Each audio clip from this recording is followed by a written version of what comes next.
परमात्मा का नाम आपको दिया जाता है, आपको नियम बताए जाते हैं। यदि आपने भगवान पाना है और परमात्मा से लाभ लेना है तो इन नियमों का आजीवन पालन करना होगा।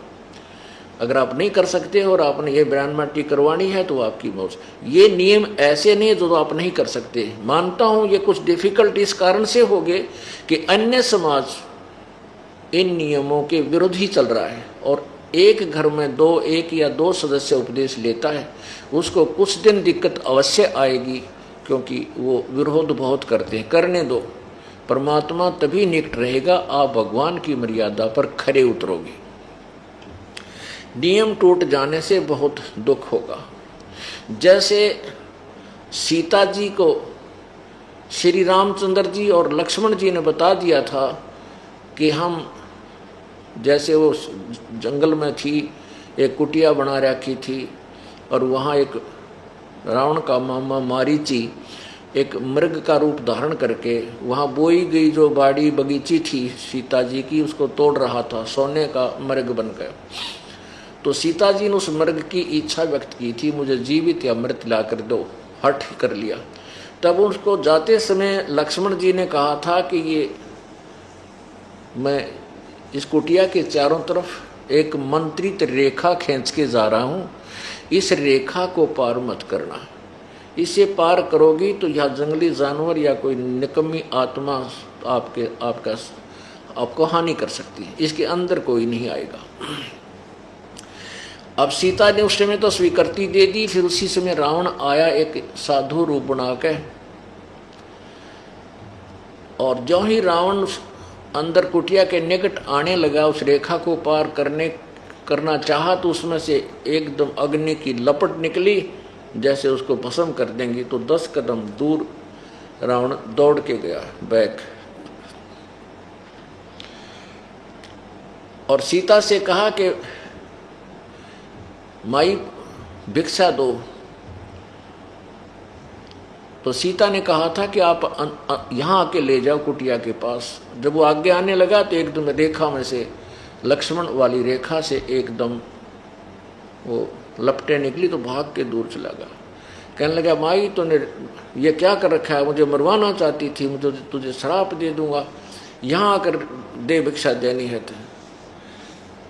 अब सीता जी ने सोची साधु महात्मा है कि क्या दिक्कत है, अभी जल्दी सी देकर आटा वापस आ जाऊंगी, क्या पति को और देवर को पता थोड़ा चलेगा।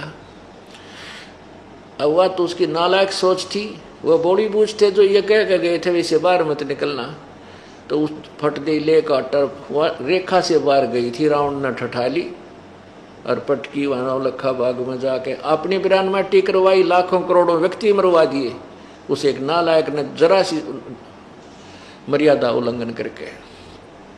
तो पुण्यात्माओं, ये परमेश्वर का मार्ग है, काल के जाल से आपने निकलना है, तो परमात्मा की मर्यादा से बाहर नहीं जाना। बाहर जाओगे तन्वय दुर्गति आपकी बनी रहेगी, परमात्मा आपकी मदद नहीं करेगा, क्योंकि परमात्मा और काल का एक अनुबंध हुआ है। वो आने वाले समय में बताएंगे कि जब लगे हंसा हमरी आना, काल लगे ना तेरा बाणा।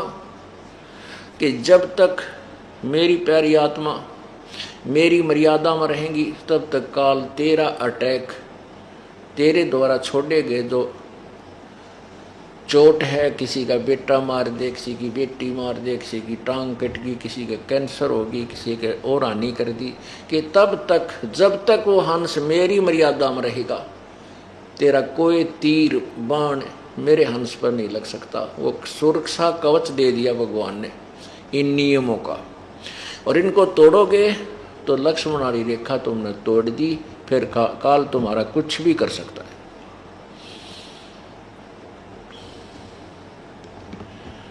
तो क्या बताते हैं, तो गुरुदेव को आपने सपोज लो गुरुदेव भगवान है। अब जब आप यहां से जाओगे तो वहां परमात्मा जो है वो तेजो में शरीर युक्त है, करोड़ों सूर्य करोड़ चंद्रमा उनकी रोशनी जितना उनके एक रोमकूप का प्रकाश है। तो वो उसको नहीं पहचान सकोगे आप। वहाँ वो परमेश्वर अन्य रूप में इस दास के रूप में आपके समक्ष होगा। अब जैसा आपका व्यवहार बर्ताव अंदर में दोष या पवित्रता होगी तो यहाँ परमात्मा का एक रेस्ट वो है, राजदूत भवन है, वहाँ रखेगा त्रिकुटी पर। उस त्रिकुटी पर जाकर के जब यहाँ से आप त्रिकुटी तक तो पहुँच जाओगे, वहाँ से फैसला होगा। वहाँ आपके मन में जैसा भी दोष होगा या आपके अंदर समर्पण भाव होगा, निष्कपटता होगी, उनको वहाँ सेलेक्ट कर लिया जाएगा। वहाँ तो आपके चेहरे पर अपने आप लिख दिया जाएगा। वहाँ किसी पूछने की आवश्यकता कोई ना, मैं के गंदापन कर रहा था, कितनी मेरी गंदी सोच थी, मेरा किस प्रकार अच्छा भाव, तो वह अपने आप आपके मस्तिष्क पर कंप्यूटर की तरह आ जाएगी, जैसे डिस्प्ले पर आ जाती है। तो उसी समय आपको रिजेक्ट कर दिया जाएगा और कई हजार लाखों वर्षों तक आपको फिर परमात्मा नहीं सेलेक्ट करेगा, यानी वापस नहीं संभालेगा। ये कोई बालकों का खेल नहीं, और कोई मैं रोजी रोटी खातिर इस ढमढमे करने नहीं लगा।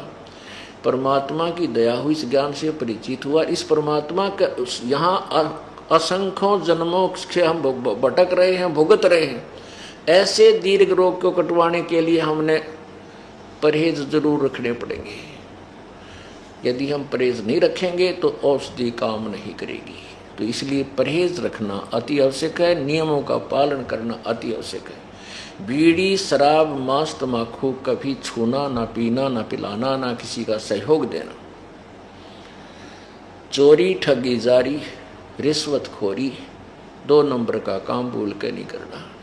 परमात्मा देगा उस तो पूरा पटेगा, उससे आपके घर में सुख होगा, आपके शरीर में सुख होगा। आपने किसी को लूट कर 2 नंबर ठग ठग कर पैसे इकट्ठे कर भी लिए, वो ऐसी दुर्गति तो जाएंगे, रोए भी घर, पैसे भी जाएंगे। मेरे माने ऐसा निकम्मा बालक पैदा हो जा लड़का, वो सारे पैसे ने बर्बाद करे और पिताजी देख कर रोए और फिर बेटा भी मर जा। एक बता रहा था दास ने, ये नाम नहीं लिया था, उससे पहले की बातें। वो कह रहा था, रो रहा था कि मैं रिटायर होया मिलिट्री से, और मिलिट्री में उसका एक ऐसे स्थान पर पोस्टिंग रही तकरीबन कि जहाँ सेल और परचेज पूरी प्लाटून की होया करती थी। तो उसने खूब इधर उधर की जुगाड़ जोड़ जोड़ के काफ़ी पैसे लाया। तो उसने, उसका लड़का एक का बेटा था, उस बेटे ने आते ही कहा, कहने लगा पिताजी मैं तो जीप लूँगा। अब इकलौता बेटा जिद कर ली, जवान हो रहा था, कॉलेज में जावा था, जीप ले ली, फिर एक पिस्टल ले लिया हैं। फिर उसने अपने साथियों के साथ शराब पीने लग गया, कि तो बकवास करावा, कि तो झगड़ा कर ले, उसके मुकदमे शुरू हो गए और आखिर में एक्सीडेंट में मृत्यु को प्राप्त हो गया। जिस बेटे के लिए उसने अपना धर्म कर्म बिगाड़ा और रोया, पैसे वो फूका, बेटा पैसे फूका, रो घर बैठ कर कोण में बैठ कर रोए, मेरा नाश करेगा। अब वो पैसा रहा नहीं और बेटा रहा नहीं, जिसकी खातिर इतने पाप इकट्ठे किए, और वो पाप न्यो के न्यो रह गए। तो पुण्यात्माओं, परमात्मा 2 रोटी समय पर देवे, घर में शांति, शरीर में सुख, इससे अधिक नहीं मांगना चाहिए। जिसके पास मान ले अरब और खरब पैसे हैं, 1-2 फैक्ट्री भी है, कल न मृत्यु हो जा, कुत्ता बनकर उस फैक्ट्री की गली में उसका कमर ला कर बैठेगा, अंदर कोई प्रवेश ना करने दे उसको। तो हमने सतलोक जा करके अपना ये स्थायी स्थान प्राप्त करना है। उसके लिए परमात्मा कहते हैं, जय इब के सतगुरु मिले, सब दुख आँखों रो, चरणों ऊपर शीस धरूं, कहूँ जो कहनी हो। अब क्या बताते हैं कि गुरु जी तुम ना भूलियो, चाहे लाख लोग मिल जा, कि परमात्मा है गुरुदेव, प्रभु रूप परमात्मा गुरुदेव, आप हमें ना भूलना। आपको हमारे जैसे श्रद्धालु तो एक से एक अच्छे मिल जाएंगे, लेकिन हमें आप जैसे गुरुदेव नहीं मिल सकते। यानी आपके हृदय में इतनी तड़प हो कि ये भगवान मुश्किल से रह पाया, हे परमात्मा कैसे दया हुई, ऐसा मार्ग, ऐसे गुरु जी के जो ना वचन सुनने को मिले, कहीं फिर गलती ना बन जाए और हम काल के जाल में ना फंस जाएं। हमें मतलब इस तरह की प्रार्थना आपके हृदय में रह रहकर अंदर से उमंग सी उठे, हिलोर उठे आपकी। उसके लिए कहते हैं कि गुरु जी तुम ना भूलियो, चाहे लाख लोग मिल जा, चाहे आपके लाखों से सो जा, हमें भूलना नहीं। हमारे जैसे सच तो आपके पास बहुत हो जाएंगे, लाखों और करोड़ों भी हो सकते हैं, लेकिन हमने तो आपके अतिरिक्त दूसरा कोई दिखाई नहीं देता। अब कहते हैं तुमरे विसारे के बने वे, तुमरे विसारे क्या बने, मैं किसकी शरण में जाऊं, कोई ठिकाना नहीं दिखता, कोई दूसरा संत नहीं पृथ्वी पे। और ब्रह्मा विष्णु शिव और ये नारद जैसे इनके हृदय में भी हमारे प्रति जगह नहीं रही, क्योंकि हम सारा दिन इनकी पोल पाड़ा ब्रह्मा विष्णु महेश की यथार्थ बात बतावा कि ये भगवान नहीं है, ये पूजा के योग नहीं है, ये नासवान है। और अभी तक अब जैसे कोई किसी के विषय में बता रहा था, एक किसी गांव का व्यक्ति शहर में रहा करता, उसने बता रखा हमारा जो ना 100 किले जमीन है, 3 ट्रैक्टर चाल है, और उनका 1 बीघा जमीन और घर का जो है ना ट्रैक्टर तो छोड़ बैल भी को नहीं। तो उसके गांव का चला गया, वहाँ पर पड़ोस में किराए पर रहने लगा। उसने उसकी सच्चाई बता दी कि ना तो इसका किला 1 एकड़ जमीन है और बैल भी नहीं, उसको भी ठेका पे दिया कि इसका ना खख भी। उसने उसका पता लग जाए तो उसने फिर उसके साथ लड़ाई करी, यह स्वाभाविक बात है, वो तो चौधरी बना रहा था, हांडी पाक रहा था। तो ऐसे ही अब ये ब्रह्मा विष्णु महेश की जो महिमा इन संतों ऋषियों ने गा रखी थी, इसकी हवा तो भरी हुई है। अब हम बतावा सच्चाई जो इनके इतिहास में लिखा तो एक बार ठेस इन ताई भी पहुंचेगी ब्रह्मा विष्णु महेश। और इन ऋषियों को दास बता रहा है कि कति अज्ञानी थे, दास नहीं बता रहा, इनके इतिहास में लिखा हुआ है। और ये मैं ऋषि को आ रहे जनसाधारण से तो दुख तक कहते इनको, हमारे इनके हृदय में हमारे प्रति जगह तो रही नहीं। ठीक है, हम शरण कबीर परमेश्वर की होगी, इसलिए इनकी बसा नहीं रही, हमें कोई हानि पहुंचा दे, हम पूर्ण परमात्मा की शरण में। एक भगत था, वो कह रहा था जी मैं अपनी बहन का चला गया, उनका जमीन अच्छी थी, वर्षा होगी और वर्षा होगी तो उनका जो जमीन थी वो बाढ़े योग्य होगी, संवारने योग्य होगी। उनके 2 बैल थे, तो मैं अपने 2 बैल लेकर के अपनी बहन की वो खेत संवारने के लिए मदद करने चला गया अपना हल लेकर। तो मैं दूसरे खेत में संवार रहा था, वो बहन का बटे वो दूसरे खेत में हल जोत रहा था। काफ़ी फैसला था हमारा आपस में। तो मैंने शाम दोपहर के समय बैलों को वृक्ष के नीचे बांध दिया और वहीं एक छोटा सा तलैया थी जोड़ी, उस जोड़ी में मैं चला गया अंदर ने। वहाँ क्या देखा कि एक मंडी सी बना रखी, 2-1 फुट ऊंची वो बना देते हैं, पैतरा का स्थान है वो बना रखा। और वहाँ पर एक बेली गुड़ की दर रखी, एक दठी गुड़ बढ़िया वाला, वो पूजा करके गया था कोई दोपहर ने, और मेरा वहाँ जाना हो गया। मैंने वो गुड़ उठा के उस मंडी पर तय और फोड़ के वो बैलों का आगे डाल दिया, जब वो चारा खा रही थी, छका दिए, कुछ आप खा लिया। बढ़िया गुड़ था, कुत्ता का मुँह लग गया नहीं था, दूर था वो खेतों में। तो वो शाम न आ गया। तो कहते हैं थोड़ी सी देर के बाद एक 3 फुट का 4 फुट का एक व्यक्ति सा दिखाई दिया। वो कहता रात्रि के समय स्वप्न में वो दिखाई दिया मुझे, जिसकी उन्हें पूजा होया करती। वो कहने लगा कि तू यानी तगड़े की शरण में था, तो ठाडे की शरण, उनकी लैंग्वेज में बताता हूँ कि तू ठाडे की शरण में था, नहीं आज तेरा बक्कल उतारूँ मैं, तेरे जान तो मारूँ और तेरे बैला न मारूँ, कि तू तगड़ यानी मैं समर्थ की शरण में था तू, इसलिए बच गया ना, तुम्हारी दुर्गति करूँ, तेरे बैल मरे और गेला तेरे को भी खत्म करता। तो परमात्मा कहते हैं समर्थ का शरणाग हो रंग होरी हो, कदे ना हो अकाज राम रंग होरी हो। इस समर्थ कबीर परमेश्वर की शरण हमने ले रखी है, हमारा अकाज ये कोई नहीं कर सकते, लेकिन ये राज्य कति नहीं हमारे थे। तो इसलिए कहते हैं कि तुम रे बिसारे क्या बने, अगर तुम भूल गए भगवान मारे गेल के बनेगी। और शिव ब्रंच मुनि नारदा, यानी नारद जैसे ऋषि, शिव ब्रंच विष्णु ब्रंच के ब्रह्मा जी ने, कि इनके भी हृदय में ना जगह हमारे प्रतीत है, और आपने हम त्याग दिया तो हमने ठिकाना है कोई ना, ये खूब बकल उतारेंगे फिर हमारा।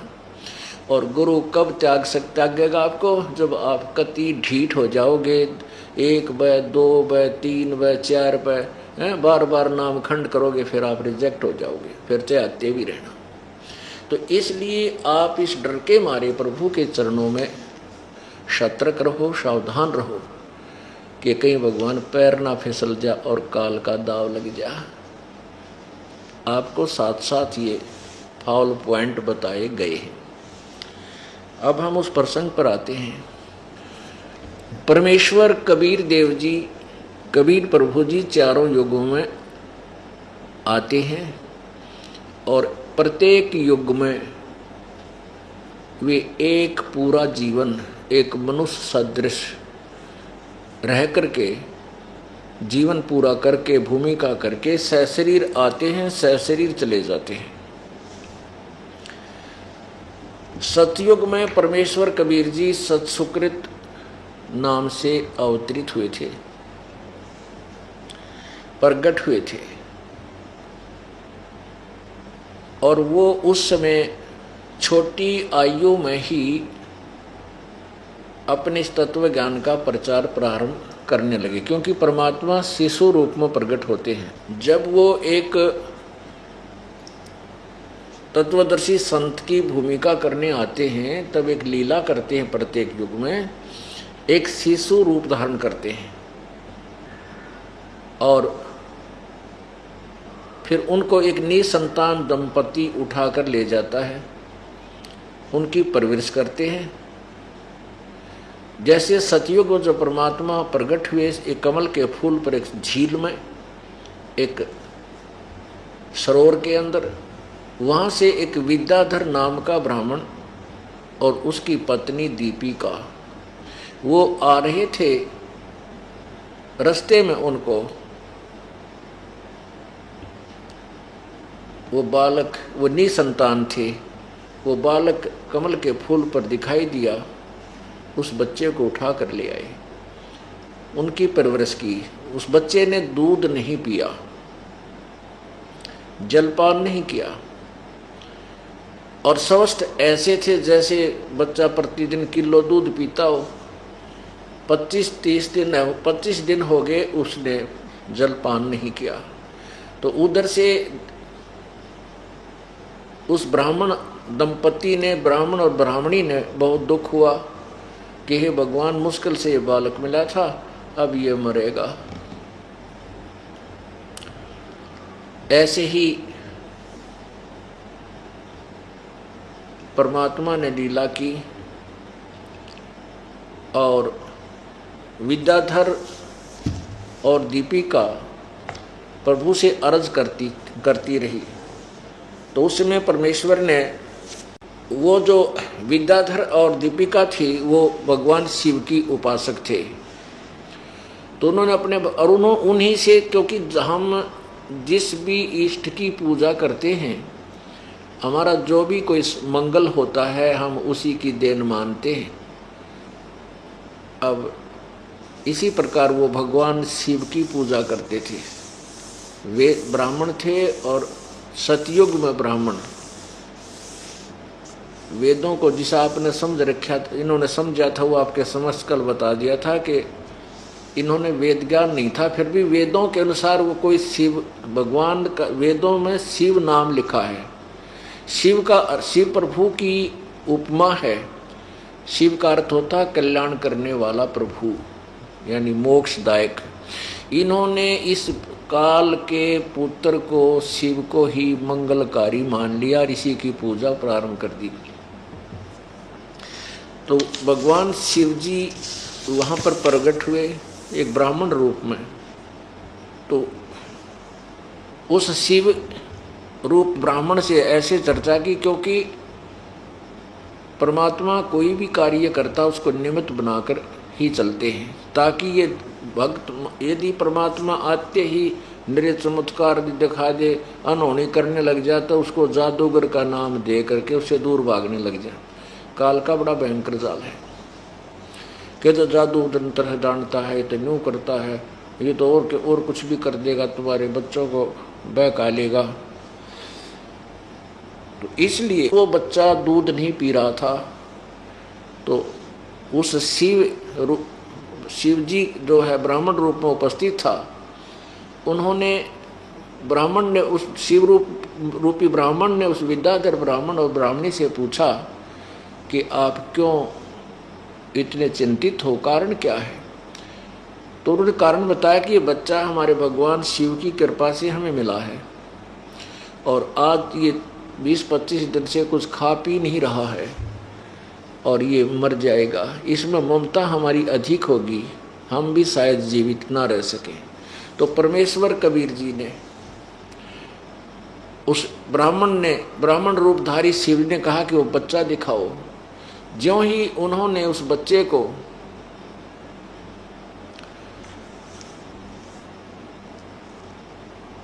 ब्राह्मण के चरणों में रखना चाहा, वो बच्चा एकदम ऊपर हवा के अंदर 3-4 फुट जमीन से ऊपर ऐसे स्थिर हो गए। फिर शिवजी ने उनको अपने हाथों में लिया, दोनों की आपस में वार्ता हुई, और तब परमेश्वर ने कहा कि इन्हें कहो कि एक कंवारी गाय लाएं, उसके ऊपर आप हाथ रख देना, उससे ये दूध देवेगी और उस दूध को मैं पिया करूँगा, और वो आजीवन जब तक वो रहेगी दूध देती रहेगी, वो कभी गर्भ धारण नहीं करेगी। ऐसा ही हुआ। एक कंवारी गाय लाई गई। कंवारी गाय को आप समझ गए होंगे, जो कभी भी ना बच्चा उत्पन्न किया हो, कभी भी वो किसी पर गर्भ धारण ना किया हो, उसको कंवारी कहते हैं। अब पुण्यात्माओं, ये जो ज्ञान है, ये तत्व ज्ञान यानी सवसम वेद के अंदर लिखा हुआ है। अब इसका प्रमाण यदि हमें वेदों में मिले तो हमारा दिल डटे, हमारा यकीन हो कि सचमुच या तो सच्ची है बात है। अब इसके लिए आपको वेदों का प्रमाण दिखाना अति आवश्यक होगा, क्योंकि वैसे तो ये 5 दिन का जो सत्संग है, प्रभु की महिमा अवतरण के विषय में ही विशेषकर हम आपको जानकारी देते रहेंगे, साथ में प्रभु की अन्य महिमा भी आपको विस्तार से बताई जाएंगी, क्योंकि हमें समय 5 दिन का मिल गया। वैसे तो ये महिमा एक लगातार 1 वर्ष चलते रहे, प्रतिदिन सत्संग सुनते और सुनाते रहे, तो भी एंड नहीं है प्रभु की महिमा का।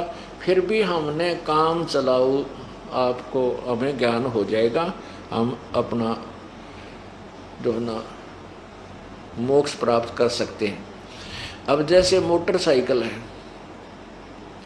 मोटरसाइकिल है या कार है, कार गाड़ी है, इसको चलाना सीख ले, ड्राइविंग सीख ले, और छोटे मोटे 2-4 आइटम होते हैं, तेल कहाँ से ऑन हुआ है, कहाँ से रिजर्व में लग गए, कहाँ इसका स्विच है, कैसे ये स्टार्ट होती है, कोई दिक्कत आ जाए तो कहाँ से थोड़ा बहुत हम उसको ठीक भी कर सकते, पूरा नहीं कर सकते, तो वो हमारा काम खूब चला देगी।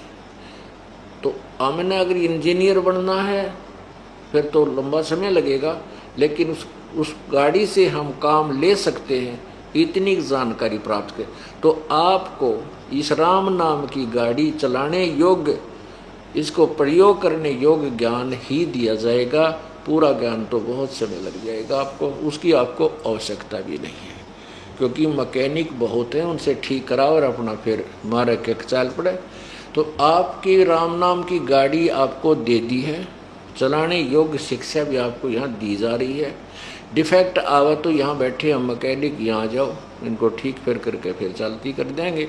अगर कोई दिक्कत आ जाती है, राम नाम खंड हो जाता है, कोई डिफेक्ट हो जाता है, तो आपको फिर आशीर्वाद से, री उपदेश के द्वारा, कई तरीकों से आपको फिर ठीक कर दी जाती है, आपकी गाड़ी फिर चल पड़ेगी। जैसे आपका भक्ति मन नहीं लगता है, कोई आपत्ति आ रही है, आप चिंतित हो जाते हो, तो आप यहाँ आते ही कई प्रकार के पाप होते हैं, कुछ तो संत के दर्शन से समाप्त हो जाते हैं, कुछ आशीर्वाद मात्र से नष्ट हो जाएंगे, आपकी रुचि बन जाएगी। और फिर भी कोई ज़्यादा तकलीफ है तो आपका नाम खंड है, उपदेश दे दिया जाएगा। लेकिन जानकर उपदेश खंड नहीं करना नाम, उससे फिर भगवान रुष्ट हो जाएगा। ये जो दास आपको बता रहा है, ये कहानी जो परमात्मा की अमृतवाणी लीला, ये परमेश्वर कबीर जी ने स्वयं अपने प्रिय शिष्य एक धर्मदास जी को बताई थी, और उनके द्वारा लिपिबद्ध किया हुआ वो अमृत ज्ञान इस दास के पास उपलब्ध है, उसी से आपको बता रहे हैं। और वही प्रमाण आपको दिखाते हैं कि जब परमात्मा शिशु रूप धारण करके आता है तो वो उस समय उसकी परवरिश कंवारी गायों के द्वारा होती है। कंवारी गायों, पुण्यात्मा,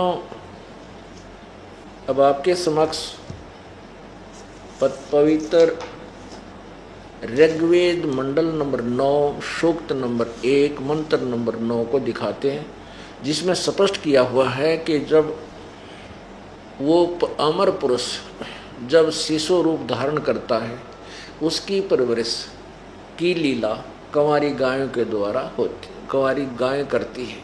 अब देखिएगा, ये ऋग्वेद मंडल नंबर 9, 9-10, और महर्षि दानव सरस्वती की फीद लगाई है इन्होंने, जो भी है। तो और ये विषय कुछ और है, बाद में बताएंगे। अब केवल इतना ही देखते हैं कि इसमें लिखा क्या है। ये कहाँ से प्रकाशित है? प्रकाशक है सार्वदेशी कार्य प्रतिनिधि सभा, महर्षि सिद्धांत भवन, रामलीला मैदान, नई दिल्ली। इसके मंडल नंबर 9 और सूक्त नंबर 1 और फिर मंत्र नंबर 9, ऋग्वेद मंडल नंबर 9 सूक्त नंबर 1 और मंत्र नंबर 9। इसमें क्या लिखा है, संस्कार देखें। अभी इमम अधन्या उत्सृणंती धेन्व शिशुम शिशुम सोम इंद्राय पातवे। इमम माने उस, सोमम माने सोम स्वभाव वाले श्रद्धालु पुरुष को, सोमम। अब सोमम का अर्थ होता है उस अमर पुरुष को जो शिशु रूप धारण करके आता है। इन्हीं का अनुवाद पढ़े पहले।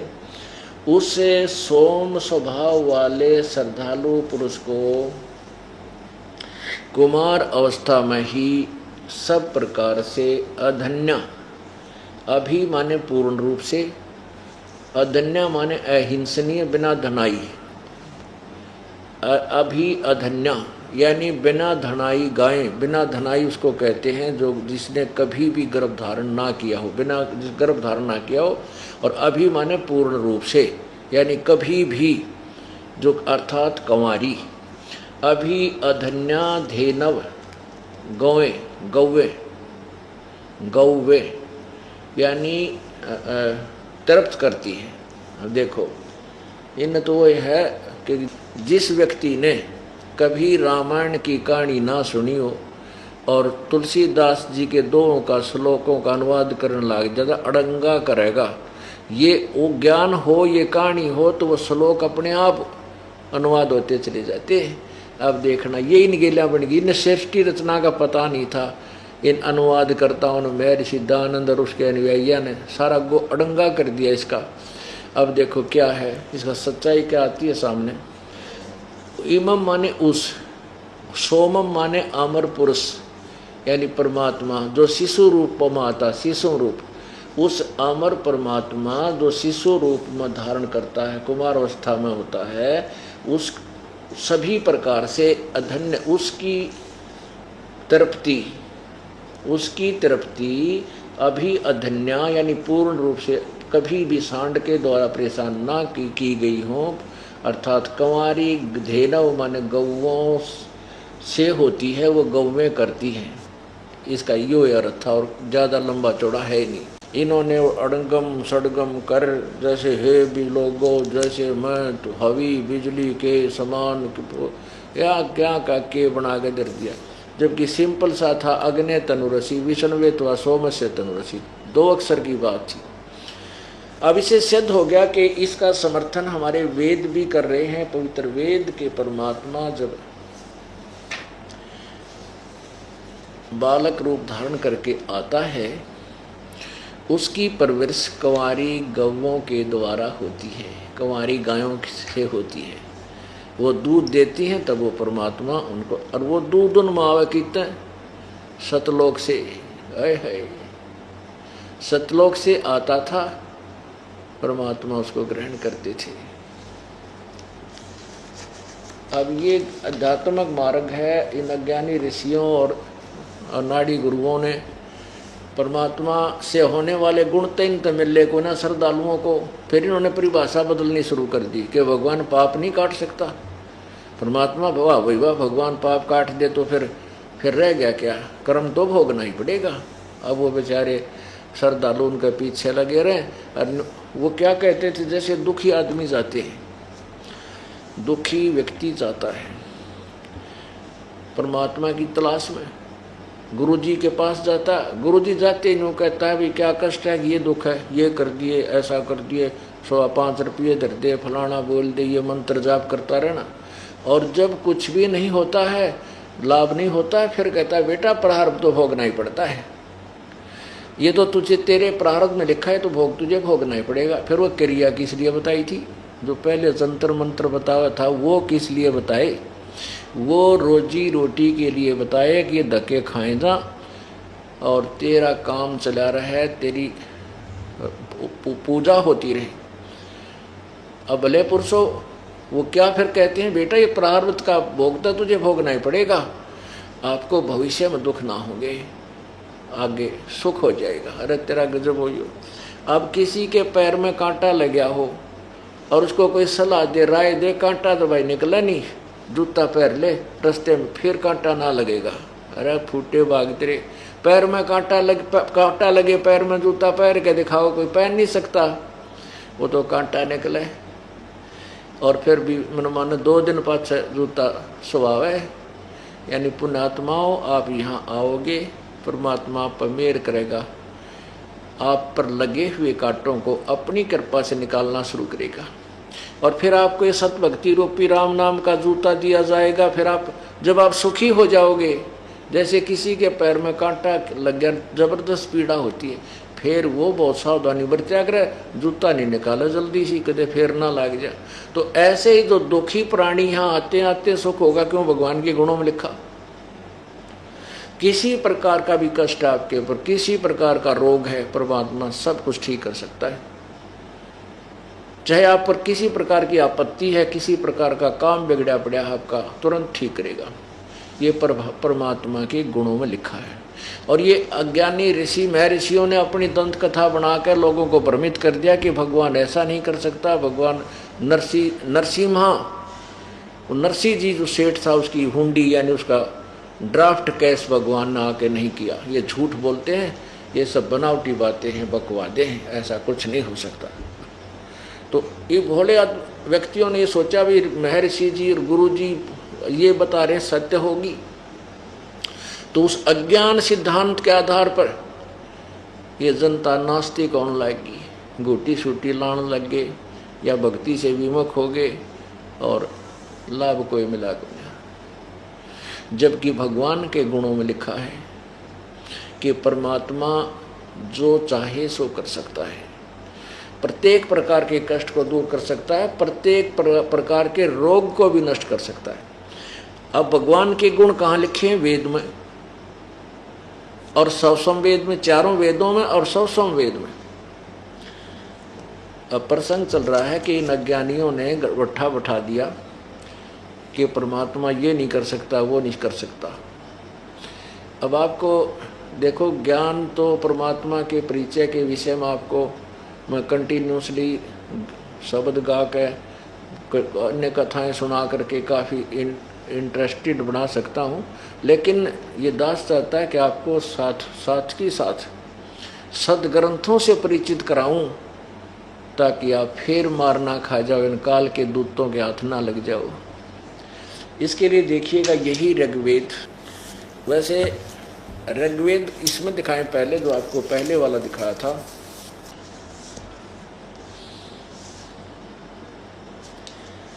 अब ये वही है, प्रकाशक है सार्वजनिक कार्य प्रतिनिधि सभा, महर्षि दान भवन, रामलीला मैदान, नई दिल्ली। इसमें चलिएगा आप, सूक्त नंबर 10, मंडल नंबर 10, सूक्त 161, मंडल 10 और 161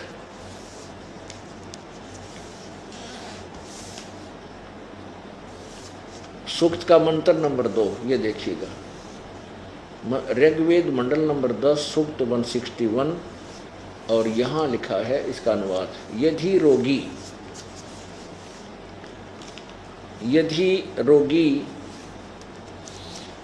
नष्ट जीवन शक्ति वाला हो गया है, यदि अथवा सीमा से परे चला गया है, यदि मृत्यु के समीप पहुंच गया ही है, तो भी उस रोगी को, ये भी ने मैं वेद घसोड़ दिया। अब ये वेद कोई दवाइयाँ की किताब को ना, ये भगवान के विषय में जानकारी है। ये जो है आयुर्वेद की नहीं है, ये आयुर्वेद नहीं है, ये ऋग्वेद है, भगवान के विषय में जानकारी। आयुर्वेद में जड़ी बूटियाँ की लिखी है, लेकिन इसमें तो भगवान की ही महिमा गाई गई है। भगवान ऐसा कर सकता है, भगवान ऐसा कर सकता है। इन्होंने ऊट पटांग करके महर्षि दानंद वाली सोच के भगवान रोग राग नहीं काट सकता। दानंद ने यह थोड़ी ठोक रखी इनके अंदर, भगवान कुछ नहीं कर सकता। जब भगवान ऐसा अपंग है तो कि गाड़ेंगे उस भगवान नाम, कौन तलाश करेगा उसकी, जब कुछ करे नहीं सकता। तो इन्होंने इसलिए यहाँ लिख दिया, मैं वैद। पढ़ने वाले ने सोचना कि वैद के बारे में लिख रखा, वैद तो रो काटे दे भाई, ठीक है, हाँ ऐसे ही है। अब और दिखाऊंगा, प्रमाण दूंगा आपको, और भी महापुरुषों ने जो महर्षि दानंद के ही अनुयायी है, उन्होंने ठीक अनुवाद किया है। ये एक आधा जो घना, जिसके घने वेद व्यक्ति थे ना, उन्होंने किसी ने टोक टाक दिया होगा, भाई लिख रखा भगवान वेद का, भगवान रोग काटे, तो उन्होंने फिर चेंज कर दी इसमें। पहले शुरुआत में ठीक किया होगा, छापा होगा। अब देखो, उस रोगी को मैं वैद कष्टप्रद, ये वैद नहीं है, उसको मैं यानी भगवान कष्टप्रद रोग के पंजे से छुड़ा लाता हूँ, और 100 शरद ऋतुओं तक, यानी 100 वर्ष, 100 शरद ऋतु माने 100 वर्ष तक जीने के लिए इसको बलयुक्त करता हूँ। ये तड़ंगा के रखा इनने, और इन्हीं के द्वारा, इन्होंने बाद में चेंज किया वैद, सिर्फ वैद शब्द गलत लिखा है। अब देखो, इन्हीं के द्वारा महर्षि दानंद जी के अन्य अनुवादकर्ताओं ने कैसे किया है। देखो, ये एक बड़ा साइज में लिपिबद्ध किया है, यानी छपाया से बुक का साइज बड़ा बना रखा है, बाकी अनुवाद उसी का है। ये कहाँ से छपा है, और देखिएगा।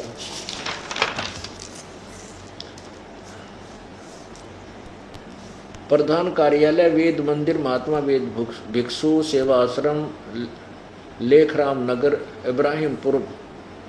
इब्राहिमपुर, मुखमेलपुर, दिल्ली। दयानंद संस्थान, नई दिल्ली का प्रकाशन।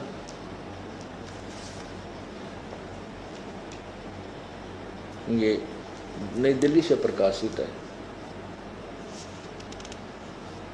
ये देखिए, नीचे इसकी भूमिका में लिखा है, महात्मा वेद भुक्षु भारतेंद्र नाथ दान संस्थान करोल बाग नई दिल्ली से। प्रकाशक है पंडिता राकेश रानी। अब इसके उसी मंडल को देखते हैं, सूक्त नंबर 10 मंडल नंबर 161। ये देखिएगा, ऋग्वेद मंडल नंबर 10 सूक्त 161 और ये मंत्र नंबर 2, ये 2।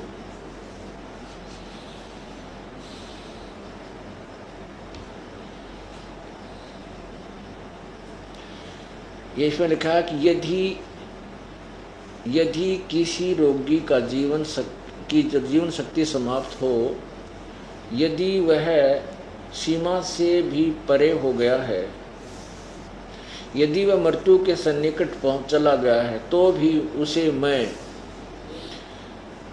भारी कष्टप्रद रोग के पंजे से मुक्त कराऊं तथा उसे 7 वर्ष के जीवन हेतु बल संपन्न करूं। भावार्थ में क्लियर किया है, यदि रोगी की जीवन शक्ति समाप्त हो रही है और उसका रोग सीमा को पार कर गया है, तब भी परमात्मा उसे इस कष्टप्रद रोग से तब भी परमात्मा उसे इस कष्टप्रद रोग से मुक्त कर 7 यानी 100 वर्ष का जीवन दे सकता है। बिल्कुल सही है। इन्हीं के द्वारा दूसरे अनुवादकर्ता ने ठीक किया है, क्योंकि ये थोड़ा वाक्य था और ये सार्ववेदिक की देशिक आर्य प्रतिदिन सब आके ये वेद गणे व्यक्ति, तो किसी ने पढ़ के समझदार ने टोक दिया, मैं ऋषि जी तो न्यू कहे हरी इसमें लिख रखा है ऐसा, तो बदल दो थोड़ा वैद लिख दिया। वैस अब चक्कर काटने जाओगे, कोई वैद लिख रखा है, वैद काटा। अरे सेंटेंस देखो, ये कोई दवाइयाँ किताब नहीं है, ये वेद है, प्रभु की महिमा गाएगी इसमें। अब और दिखाता हूं आपको, इसमें आगे क्या लिखा है।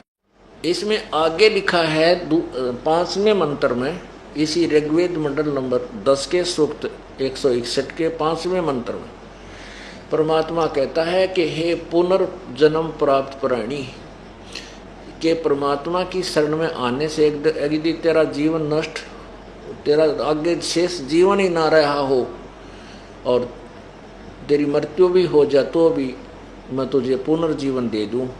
हे पुनर्जीवन प्राप्त प्राणी, आगे देखो, एक जीवन तो प्राप्त हो गया, फिर आँख, नाक, अंग, हाथ, पैर सब ये भी तो चाहिएंगे। यदि आगे तेरे संस्कारवश आँख भी नष्ट होनी हो या कित टांग कटनी हो, कुछ और भी हानि होनी हो, तो मैं तुझे तेरे सर्व अंगों की रक्षा करूँगा।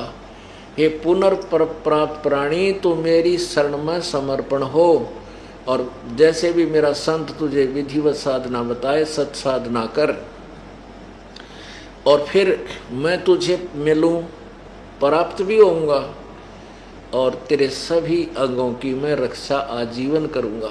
आँख भी जानी हो तो भी तेरी आँख ठीक कर दूंगा। ये देखना, ऋग्वेद मंडल नंबर 9,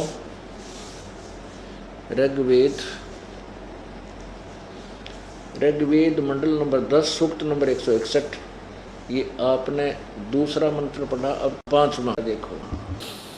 इसका अनुवाद यहाँ किया है, हे रोगी, मैं तुझे रोग से मुक्त करूं और तुझे मैं पाऊं, यानी प्राप्त भी होऊं, मिलूंगा तेरे को मैं। तू पुनः आ, यानी समर्पण समर्पण कर। हे नव जीवन के धारक अर्थात पुनर्जीवन प्राप्त प्राणी, नवजीवन तुझे मिला है। हे सकल अंग युक्त तेरी चक्षु आदि इंद्रियों और सारी आयु तुझे दूं। इसका अर्थ तो सिंपल सा ये बनता है, जैसे दास ने आपको अभी बता दिया कि हे पुनर्जीवन प्राप्त प्राणी, तो मेरी शरण में समर्पण हो। पुण्यात्माओं, जैसे कोई ऐसे बहुत सी यहाँ पर कई हजारों की संख्या में ऐसे भक्त बहन भाई हैं कि जिनके कति अंतिम सांस गिने थे, कैंसर और बरानी के हो रही थी, अब वो कति स्वस्थ हो गए। अब उनके लिए कह रहा है कि तू समर्पण कर मेरे अमीब। समर्पण का अर्थ है कि जीवित मर, अधिक से अधिक प्रभु की भक्ति कर, सत्संग में आया कर। यदि आप उस दिन मृत्यु को प्राप्त हो जाते तो ये तुम्हारे काम को कौन करता? परमात्मा आज तुम्हारे साथ हैं। मोक्ष प्राप्ति के लिए आपने अधिक से अधिक सत्संग अटेंड करना चाहिए। इसका यही उद्देश्य है कि हे पुनर्जीवन प्राप्त प्राणी, तो मेरे शरण में आ, यानी समर्पण भाव से लग, और फिर तो मैं तुझे आगे तेरे और भी जो कुछ दुखाने हैं उनको भी दूर करूँगा। आगे देखो, अब बहन बेटियां भाई बच्चे दुखी हैं, विशेषकर बहनें ज़्यादा दुखी होती हैं। किसी का पति शराब पीता है, किसी का या कोई और किसी कारण से दुखी करते हैं, तो परमात्मा कहता है मैं उन्हें भी सीधे कर दूंगा यदि आप मेरे समर्पण रहोगे, तुम्हारे सब बाधाओं को दूर करूंगा। अब देखो उसी का वेद समर्थन कर रहा है। अब यही ऋग्वेद मंडल नंबर 10 सूक्त 162 में देखो, ये 63 आगे शुरू होता है, ये 62 है। यही 162 में क्या कहा है,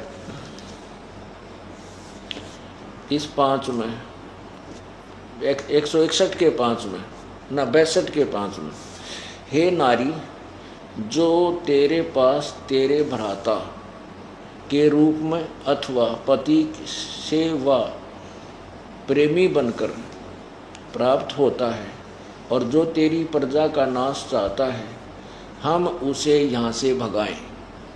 अब इसका वास्तविक अर्थ तो कुछ और बनता है, फिर भी ये कुछ इसमें लवासी ला रखी है बात इसने। इसका कहने का भाव ये है कि यदि जैसे कबीर, ये धर्मदास जी थे जो कबीर परमेश्वर के परम शिष्य थे जब ये मालिक आए हुए थे, तो उनके एक काल ने अपना दूत बेटे रूप में भेज रखा था, नारायण दास।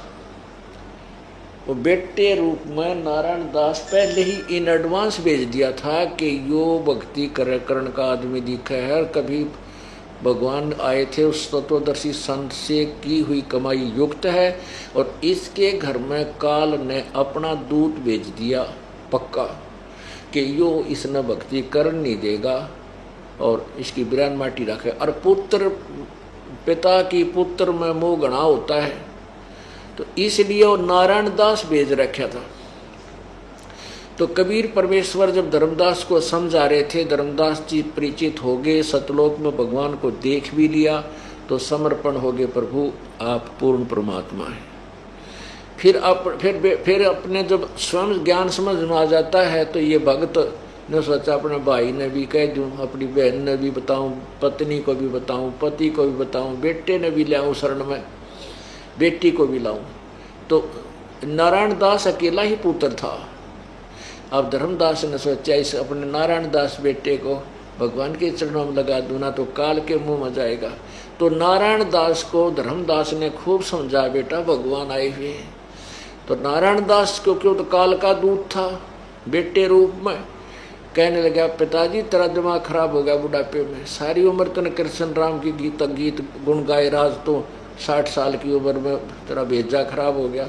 एक जुलाहे धानक को तू भगवान मान पर बैठा, ऐसी बेहुदी बातें गाड़ दे, गुंडा है, बदमाश है, हमारे पैसे को हड़प करना चाहता है, हमारे पास पैसे गणे इसलिए धक्के खावा, यहाँ तीसरे दिन आ बैठे। अब धर्मदास रोए बतेरा अंदर, बेटा ऐसी बात नहीं है, रहियो भगवान आया है। तो धर्मदास जी ने अपने गुरुदेव उस परमेश्वर कबीर जी से कहा, प्रभु मेरे बेटे ने समझाओ, ये काल के मुंह में जाओगा, नालायक मानता को ना। अब नारायण दास को कबीर साहब ने तो उनको तो मालिक था, परमात्मा को पता था कि यू कोनी मानन का, यू काग का है, कोयल का कोनी। तो उसने परमात्मा ने भी औपचारिकता से जैसे समझाते हैं भाई धर्मदास के न्यो मन में ना हो, कबीर परमेश्वर ने मेरे बेटे को ना समझाया, मान जाता है।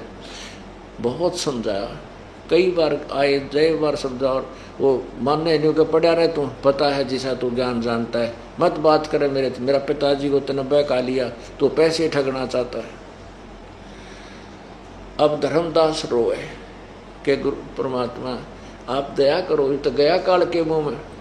तब परमेश्वर बोला, भाई धर्मदास, यो तेरा बेटा कोई ना तेरा दुश्मन है, यो काल ने काल का दूत भेज रखा है, तो ना समझ माई नो देखे गुरु जी का ने क्यों बेटे में ममता है नहीं। तब परमेश्वर ने कहा, बोला तेरे नारायण दास ने, उसने सोची ले परमात्मा इजाजत करेंगे, अपनी रजा बख्शेंगे, जिसको सेट करते होंगे। वो बुलाया, नो आते हैं, हाँ के बोल के कहे। जब परमात्मा ने ऐसे कर दिया और कहा, देख धर्मदास तेरे पुत्र की शकल, वो अंदर जो ऊपर कवर था बेटे का था, अंदर काल बैठा था उसमें, वो काल था, काल का दूत भेजा हुआ था। तो अंदर तो वो अंदर दिखा, फिर दिव्य दृष्टि दे दी परमात्मा ने धर्मदास को, उसको वास्तविकता देखी तो ऊपर कवर बेटे का, अंदर तो ये काल है, और इसी लंबे दांत भयंकर रूप और नो दिखे। धर्मदास बोला, जा बेटा जा, डर गया, अगे तो सचमुच करा केस आग है, जा बेटा, बढ़िया था। ने बोला, भगवान यू केस है, क्या क्या है ये? परमात्मा बोले, भाई तू मेरी आत्मा था बेटा, पिछले जन्म में तो मेरे साथ था जब तेरा जन्म था, लेकिन तू भक्तिहीन हो गया था, मेरे से दूर हो गया था बेटा। परमात्मा कहते हैं, जो जन हमारी शरण है ताका हूँ मैं दास, गेल गेल ला गया फेरूं जब लग धरती आकाश। अब तेरे को छुटवाने के लिए आया था, काल न पता लग गया कि जागा इसकी भक्ति पिछली बहुत है, तो बेटा इसलिए यू काल ने अपना दूध भेज रखा तेरे घर में। तब ने बोला, जी मेरा पीछा छुटाई, बीमारी थे। फिर चिंतित रहने लग गया कि मेरा बेटा तो काल का कुल हो गया। फिर यू कहने लगा, भगवान मेरा तो काल का कुल हो गया है, मेरे कुल में मतलब मेरे काल के दूध पैदा होंगे, हमारे यहाँ कुल की बीमारी और लाग रही है कि मेरी संतान हो और मेरा अगट वंश चले। वो वंश बता के सिर पर धर कर नाचेगा, उस वंश ने मेरी मृत्यु होगी। और मेरी मान लीजिए आज एक गांव में एक बहुत बड़ा एक हिस्सा होता है, जिसने पाना बोल रहे ठोड़ा मोहल्ला, तो एक व्यक्ति की संतान है, सटारट एक से हुई थी। अब वो 500 तो घर हो गए और उसमें मेरे ख्याल में 2500 व्यक्ति हैं। और वो जो सबसे पहले वाला व्यक्ति है जिस तो स्टार्ट होया था कुल, वो मन गधा बन रहा होगी कर्म अनुसार। अब वो कुल उसने के सिर पर धरेगा, कैसे सहायता मिली इसकी? ये एक काल का फैलाया हुआ जाल, इसको भी समझना हमने साथ के साथ। लेकिन उस समय उसका वह भी बीमारी थी कि मेरा कुल तो मेरा खानदान तो बिगड़ गया। रोज चिंतित रहे। परमात्मा का बेटा भजन कर, हाँ जी करूँ हूँ, और अंदर तो ये कीड़ा होगा। अब वो टेंशन होगी इसके। परमात्मा ने सोची और मरेगा बेटी का बाप, ना यू भक्ति करे इस बेटे और खानदान के मुंह में। तो परमेश्वर कहते हैं, सोच सीधर मैं करूँ अपने जन के काज ने बोला। परमात्मा बोले, अच्छा भाई धर्मदास, मैं आशीर्वाद देता हूँ कि तेरे एक पुत्र होगा जो भक्ति युक्त होगा, अच्छी आत्मा का होगा और अपना पंथ स्वीकार करेगा। हे गुरुजी क्यों करोगा, 60 साल का हो गया और आपकी भक्तनी कभी बालक होने बंद हो गए, मासिक धर्म भी नहीं होता, क्यों कर मानू? परमात्मा ने सोचे तो कति गया काम तर, भक्ति करे नहीं, यो भी फंस गया। तो परमेश्वर ने अपनी शक्ति से एक बालक आसमान से आया और उसके आंगन में खेलन लग गया, लेटा हुआ, पैर जैसे पंजे मुंह में, गुट्ठे मुंह में दिया करे। ने बोला, देख युवा होगा, तेरी पत्नी का 10वां महीने पैदा होगा और इसका नाम तू चूड़ामणि रखना। जब थोड़ा सा दिल डटा लाला जी का, एक सचमुच है, कहाँ सचमुच है, फिर भी ना जच्चा कि यो हो क्यों करेगा, 60 साल की उम्र, फिर पत्नी बच्चे उत्पन्न करने योग्य रही नहीं। मालिक क्या नहीं कर सकता, सतगुरु जो चाहे सो कर ही, 14 कोट दूत जमट रही, ऊट भूत जब त्रास ने मारे, चित्रगुप्त के कागज पाड़े। अब उसके संस्कार में काल ने तो एक पुत्र लिख रखा था, परमात्मा ने एक पुत्र भी दे दिया। 10वें महीने लड़का पैदा हुआ, सुंदर लड़का, अच्छा शील स्वभाव का, और उससे धर्मदास का फिर कुल चला और आशीर्वाद दे दिया कि चिंता ना करे, तेरे 42 वंश तक 42 पीढ़ी तेरा वंश चलेगा, फिर नहीं रहेगा 42। तो इस प्रकार तो यहाँ वही कहा है कि तेरे आगे चल के भी इसमें काफी निर्णय दिया हुआ है कि यदि तेरा को भाई पति पुत्र, अब जैसे एक प्रेमी बनकर, ये शत्रु भी होते हैं, बहुत से शत्रु होकर के कोई पिछले जन्म का लेन देन करते हैं। जैसे हमने बहुत से प्रमाण देखे हैं कि लड़कियां बेटी बहनें किसी व्यक्ति के साथ मोहब्बत कर लेती हैं, बाद में फिर वो छोड़ छाड़ जाते हैं, वह ब्रेन मैटी हो जाती है, रोती फिरती है, वो किसी और ने कमा कहीं, क्योंकि दुष्ट आत्मा तो फिर दुष्ट कर्म ही करता रहता है। तो ऐसे कहता है कि तेरा प्रेमी बनकर भी तुझे ऐसा होता है, उसको भी मैं जब तू नाम में जुट जाओगे तो आपके बैड संस्कारों को मैं ठीक करता चलूँगा, सेट कर दूँगा। यानी कहाँ तक वेदों में कितना निर्मल ज्ञान दे रखा है, कहाँ तक परमात्मा सहयोग देता है। अरे नकली संतों ने इन्हीं की आड़ में और सारा ही अज्ञान ठोक दिया।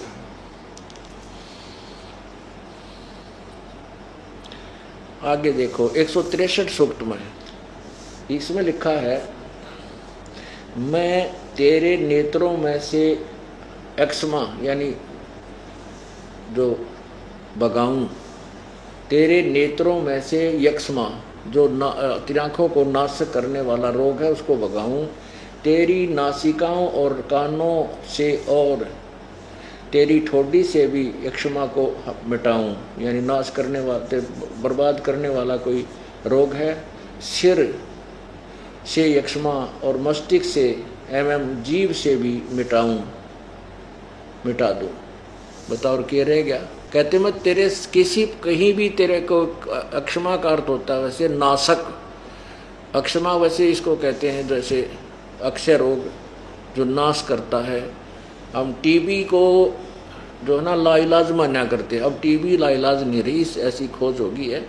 तो अब कैंसर होगी अक्षय, अक्षय माने जो नाश कर दे, नष्ट कर दे, बर्बाद कर दे, जिसका अभी तक इलाज नहीं बन पा रहा। कहते परमात्मा कहता अक्षय रोग यानी जो तेरे किसी भी अंग का नाश करने वाला हो और तेरे पूरे शरीर को बर्बाद कर दे, उसने भी ठीक कर दो।